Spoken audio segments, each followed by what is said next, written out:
कोई खास ओकेजन हो, त्योहार हो, घर पे मेहमान आ रहे हो या फिर कुछ बढ़िया खाने का मन कर रहा हो, तो बिल्कुल मत सोचिए, आंख बंद करके ये पुरानी दिल्ली की ऑथेंटिक पनीर माखनी बना लीजिए। मैं हूँ शालिनी और मैं बनाती हूँ आपके लिए tried, tested and perfected tasty vegetarian recipe. सबसे पहले माखनी ग्रेवी बनाने के लिए हमें चाहिए टमाटर।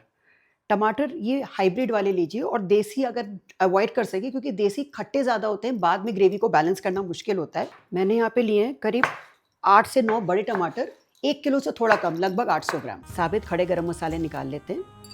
6 छोटी इलायची, 1 बड़ी या काली इलायची, 2 लौंग, आधा फूल जावित्री का, 1 इंच दालचीनी का टुकड़ा और 1 बड़ा या 2 मीडियम तेज पत्ते के टुकड़े।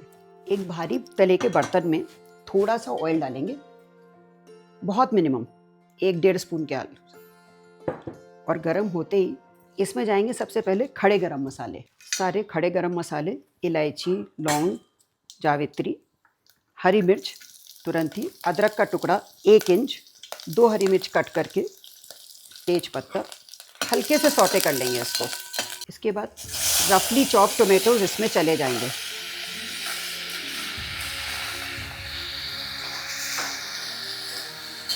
थोड़ा सा सॉल्ट डालेंगे, पूरी ग्रेवी के हिसाब से नहीं, और इसको बिल्कुल सिम आंच पे कवर करके तब तक पकाएंगे, मिनिमम पानी या बिल्कुल पानी के बिना ग्रेवी। और एक दूसरे छोटे बर्तन में, हैवी वाले में, करीब 10 मीडियम साइज या 8 के आसपास बड़े काजू बॉयल होने अलग रख देंगे। इसका पेस्ट हम अलग से बनाएंगे। अक्सर लोग इस टोमेटो के साथ में ही डाल देते हैं, पर मुझे लगता है कि अगर इसको हम छानना चाहें कभी, तो काजू के पेस्ट अगर फाइन नहीं हुआ तो मेरा काजू भी वेस्ट हो जाता है, और हम लोग तो हैं ही हिंदुस्तानी, किफ़ायत से काम बनाते हैं, तो हम काजू को अलग पेस्ट करके अलग से पीस के पूरा ले लेंगे बिना छाने। बीच बीच में टमाटर चला लेंगे, क्योंकि हमने पानी बिल्कुल नहीं डाला है, और देख लेंगे कि कहीं लग ना जाए, और इसको 15 मिनट के लिए सिम आंच पर पकने देंगे। चेक करते हैं टमाटर, ये बिल्कुल सॉफ्ट हो गए हैं इस तरह से। इस स्टेज पे इनको बंद कर देंगे और ठंडा होने रख देंगे, और हमारे काजू भी हो गए तो उनको ठंडा होने रख देंगे पीसने से पहले। एक छोटे मिक्सर में काजू ग्राइंड करेंगे हम, और अगर काजू की क्वांटिटी कम लगती है कि मिक्सी में अच्छे से पीस नहीं पाएंगे, तो आप क्या करिए, ये जो टमाटर हैं थोड़े, इनमें से 1-2 टमाटर लेकर इसी के अंदर डाल दीजिए। ध्यान रखिए इसमें कोई गरम मसाला ना आए। और बड़े मिक्सर में टमाटर डालने से पहले इसमें से तेज पत्ता, दालचीनी और बड़ी इलायची हम निकाल लेंगे। छोटी इलायची आप पड़े रहने दिए, वो इसका कलर ख़राब कर सकते हैं। बड़ी इलायची का सारा जो जूस है वो स्क्वीज़ करके इसी में डाल देंगे। ये सारा किसी मिक्सर में डाल करके फाइन पेस्ट बना लेंगे। काजू और टमाटर दोनों का हम फाइन पेस्ट बना लेंगे। और टमाटर को ठंडा होने के बाद ही आप मिक्सर में डालें, नहीं तो अगर आप उसे ग्राइंड करेंगे गरम में, तो उसकी जो स्टीम निकलेगी वो ढक्कन को उड़ा सकती है और पूरे घर में आपके एक मॉडर्न आर्ट हो जाएगी। एक भारी कढ़ाई रख देंगे हम ग्रेवी बनाने के लिए, और ये हमारे, ये देखिए बिल्कुल बारीक चंदन हो गया है काजू। ये बहुत इंपॉर्टेंट है, अगर ये दाने रह गए तो ये मुंह में आएंगे बिल्कुल। तो अगर काजू जैसे मैंने बताया कम हो, तो थोड़ा सा टमाटर डाल के अब इसको बिना छाने हम पूरा यूज़ कर सकते हैं। और टोमेटो की प्यूरी भी हमारी बन गई है पूरी।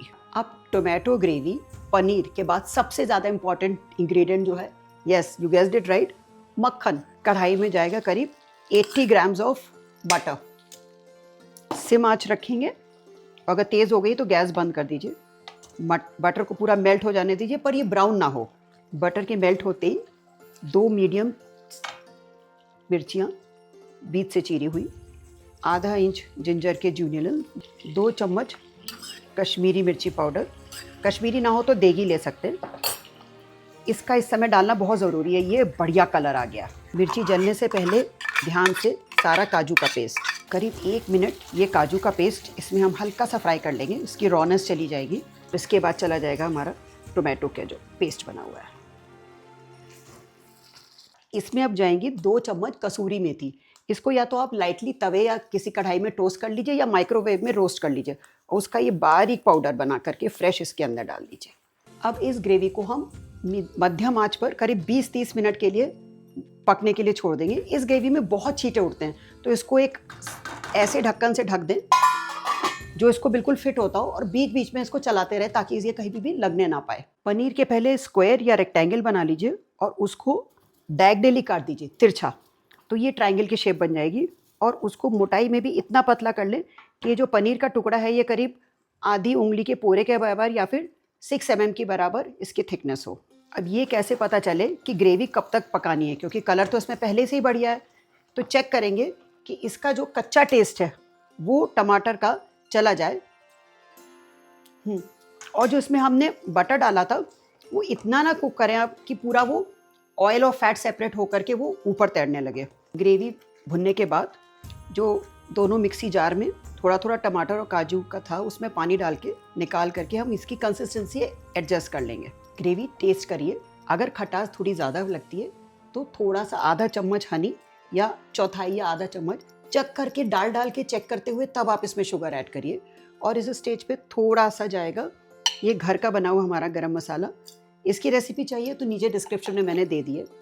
बहुत हल्का सा, not to overpower the gravy and the makhani taste जो बटर का आया है और टमाटोज का आया है। और अब इसमें जाएगा आधी कटोरी ताज़ी फिटी हुई मलाई, या फिर मार्केट से आप कोई भी क्रीम ले सकते हैं। गैस को बंद करके तब उसमें आप ये क्रीम मिलाइए धीरे से। और इसको ओवर कुक बिल्कुल मत करिए, क्योंकि फिर इस मलाई का घी बन जाएगा और फैट सेपरेट हो जाएगा। इसमें डाल देंगे पनीर के पीसेस।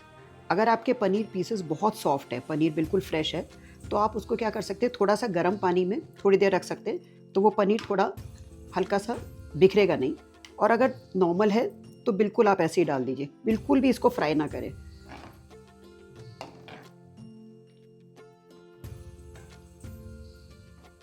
पनीर डालने के बाद थोड़ी देर इन्हें पका लीजिए। ध्यान रखिए पनीर डालने के बाद बहुत जल्दी पनीर नीचे जा कर के लग सकते हैं। इतनी सिंपल ये इंग्रेडिएंट से बनी हुई रेसिपी है ना, it's just such a classic. और मुझे लगता है कि जो क्लासिक बहुत ही ट्राइड एंड टेस्टेड और परफेक्टेड रेसिपीज़ होती हैं उन्हें बिल्कुल छेड़छाड़ नहीं करना चाहिए, बिल्कुल वैसे ही कम इंग्रेडिएंट से वैसे ही बनाना चाहिए। कोई इनोवेशन मत करिए, कुछ मत करिए। Some classics should be left untouched. Gravy taste कर लेते हैं। अच्छी बनी ग्रेवी की विस्कोसिटी की पहचान ये है कि वो जब ग्रेवी आप डालें तो थोड़ी दूर जाकर के अपने आप रुक जाए, रनी नहीं होनी चाहिए।